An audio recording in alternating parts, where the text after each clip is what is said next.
Welcome back to the channel student. और आज हम लोग करने वाले हैं क्लास नाइन्थ इकोनॉमिक्स का जो अक्टूबर मंथ का क्वेश्चन आया है उसका एक्सप्लेनेशन और क्वेश्चन आंसर करने वाले हैं। ठीक है, तो आप देखिए, फर्स्ट में आप लोगों का जो है वो बहुविकल्पीय प्रश्न है, दैट मीन्स ऑब्जेक्टिव क्वेश्चन होगा। फर्स्ट क्वेश्चन आपका दिया हुआ है कि निम्नलिखित में से कौन एक गैर कृषि क्रिया है। तो गैर कृषि क्रिया दैट मीन्स कि कृषि का कार्य ना होना।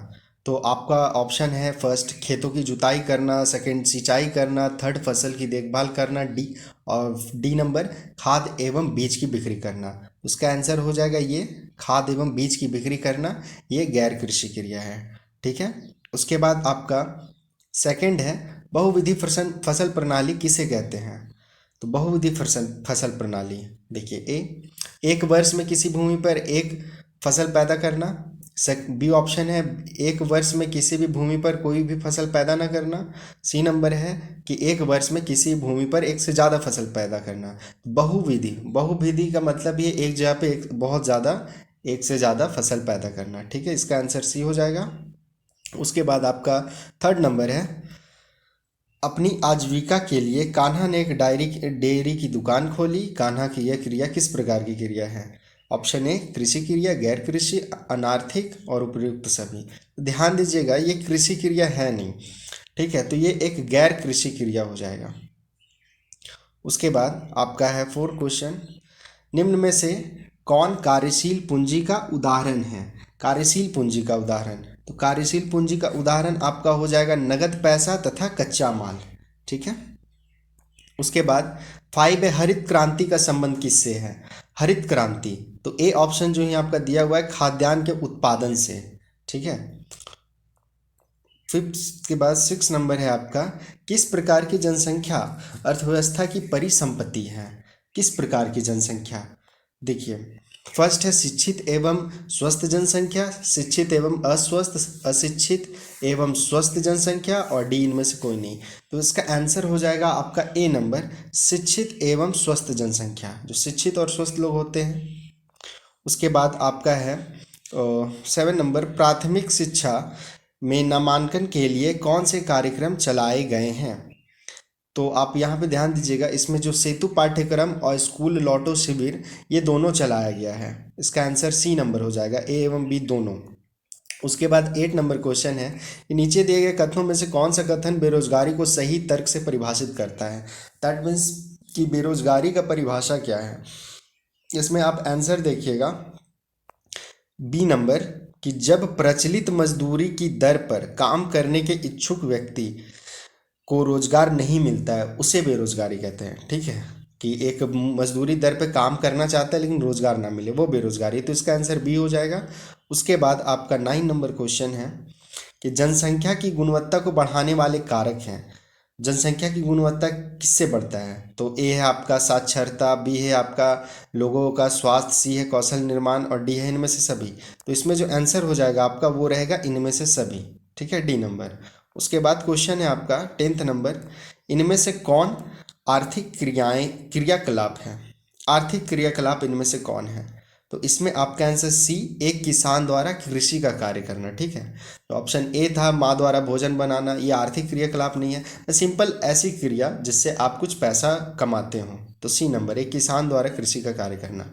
ठीक है, अब तक अगर आपने चैनल को सब्सक्राइब नहीं किया है तो प्लीज़ चैनल को सब्सक्राइब ज़रूर कर लीजिए, और वीडियो अच्छा लग रहा हो तो प्लीज़ वीडियो को लाइक कीजिए और अपने फ्रेंड लोगों के पास भी इसको शेयर कर दीजिए ताकि उन लोगों के लिए ये वीडियो हेल्पफुल रहे। ठीक है, फिर बी नंबर में जो क्वेश्चन है उसमें आपको 20 से 30 शब्दों में उत्तर देना है। फर्स्ट क्वेश्चन आपका दिया हुआ है कि कार्यशील पूंजी की व्याख्या उदाहरण सहित करें। कार्यशील पूंजी क्या होता है उसका व्याख्या करना है उदाहरण सहित। ठीक है, यहाँ पे आंसर आप देखिएगा कि वैसी पूंजी जिसका उपयोग एक बार ही किया जा सकता है तथा उपयोग के बाद वह नष्ट हो जाता है उसे कार्यशील पूंजी कहते हैं। ठीक है, जैसे नगद मुद्रा हो गया, कच्चा माल हो गया, बीज इत्यादि। उसके बाद आपका जो नेक्स्ट क्वेश्चन है 2 नंबर का क्वेश्चन देखिए कि बहुविधि फसल प्रणाली से आपका क्या तात्पर्य है। मतलब बहुविधि फसल प्रणाली से आप क्या समझते हैं। ध्यान दीजिएगा एक बात कि ये जो क्वेश्चन है आपका ऊपर में देखिए दिया हुआ ही है, जो आपका ये क्वेश्चन पूछा था बहुविधि फसल प्रणाली का ऑब्जेक्टिव क्वेश्चन, उसी में आपका आंसर भी मिल जाएगा। ठीक है, ये देखिए सेकंड नंबर जो पूछा था कि एक वर्ष में किसी भूमि पर कोई भी, ये एक वर्ष में किसी भूमि पर एक से ज़्यादा फसल पैदा करना। ठीक है, वही आंसर यहाँ पे हम लिखे हैं कि एक वर्ष में किसी भी भूमि पर एक से अधिक फसल उत्पन्न करने की विधि को बहुविधि फसल प्रणाली कहते हैं। ठीक है, उसके बाद क्वेश्चन नंबर थर्ड जो है आपका, इसमें बेरोजगारी शब्द से आप क्या समझते हैं। तो बेरोजगारी का भी देखिए आंसर आपका इसी में दिया हुआ है, थर्ड वाला जो लिखे थे, जब व्यक्ति ये 6-8 नंबर क्वेश्चन का जो बी आंसर लिखे थे कि जब प्रचलित मजदूरी दर पर काम करने के इच्छुक व्यक्ति को रोजगार नहीं मिलता है।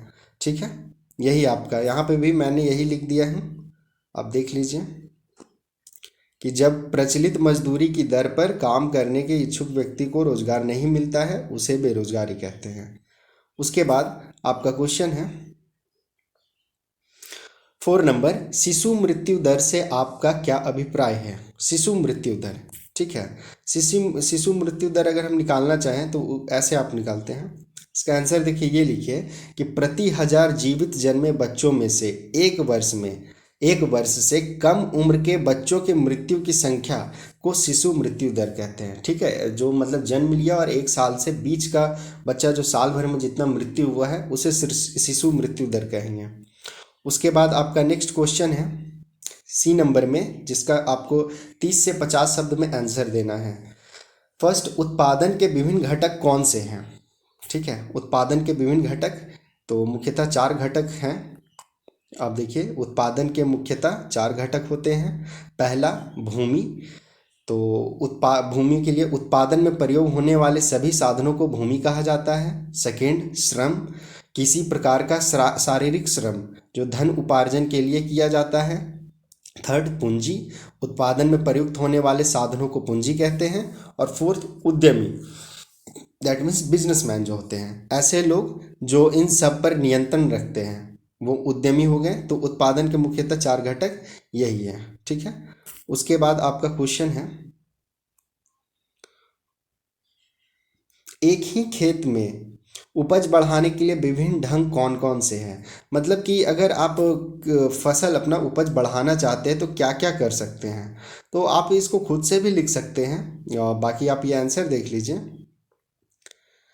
एक ही खेत पर उपज बढ़ाने के विभिन्न तरीके निम्नलिखित हैं। ठीक है, पॉइंट वाइज आंसर दीजिएगा, ज़्यादा बेटर रहेगा। फर्स्ट, बहुविधि फसल प्रणाली अपनाकर।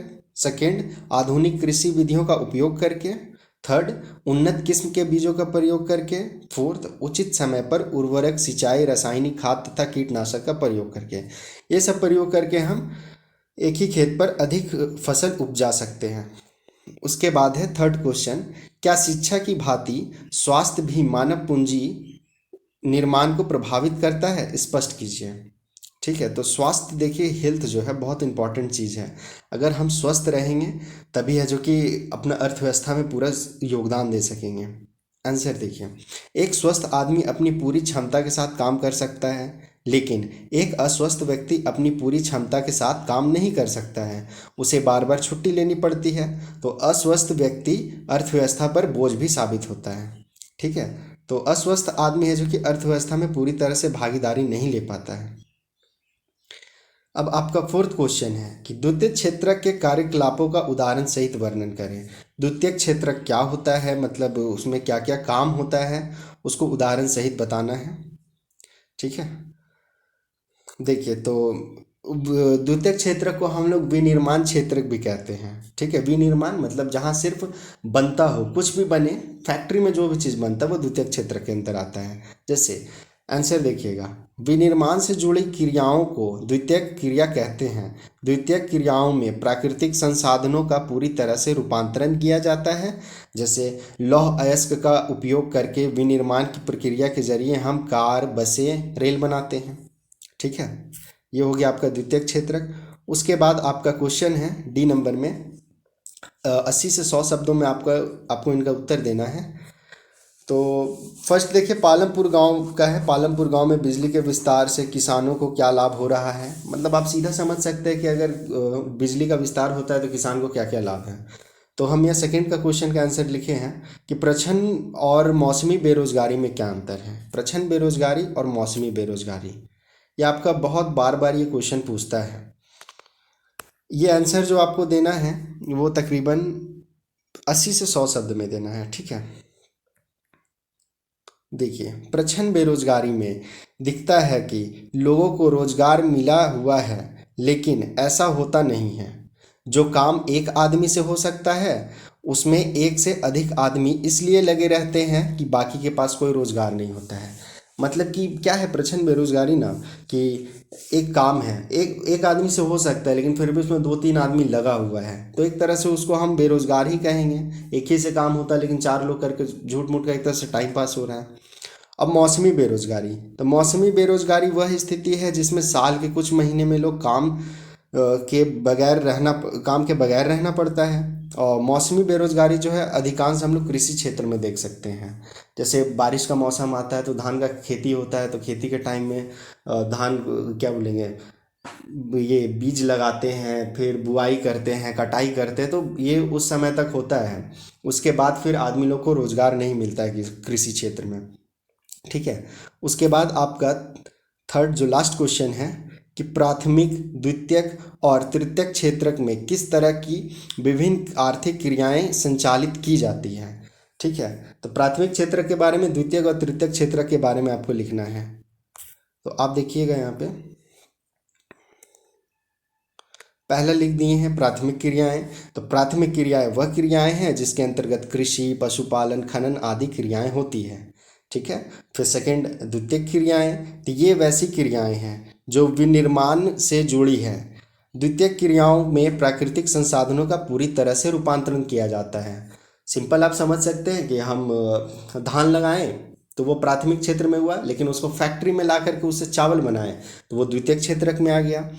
अब तृतीयक क्षेत्रक में क्या होता है, तो तृतीयक क्षेत्रक में तृतीयक क्रियाएं जो क्रियाएं प्राथमिक और द्वितीयक क्रियाओं का समर्थन करती है उन्हें तृतीयक क्रिया कहते हैं। जैसे बैंकिंग है, ट्रांसपोर्ट है, दूर संचार आदि।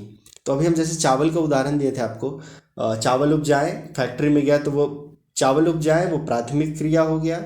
उसको हम फैक्ट्री में लेकर के धान उपजाने के बाद जो उसको फैक्ट्री में ले गए तो चावल निकाले तो वो द्वितीयक क्रिया हो गया। और अंत में जो आप उसको मार्केट में ला करके बेच रहे हैं ये तृतीयक क्रिया के अंतर्गत आता है, ठीक है। तो आई थिंक आप लोगों को ये सारा समझ में आ गया होगा। तो वीडियो अगर हेल्पफुल लगा हो, अच्छा लगा हो, तो प्लीज़ वीडियो को लाइक ज़रूर करें और सब्सक्राइब चैनल को कर दीजिएगा, क्योंकि हो सकता है मॉडल सेट, प्रैक्टिस सेट जो क्योंकि एग्ज़ाम आने वाला है तो उसका भी प्रैक्टिस हम लोग इस चैनल पे करेंगे, ठीक है। तो फिर मिलते हैं नेक्स्ट वीडियो में, तब तक के लिए बाय एंड टेक केयर।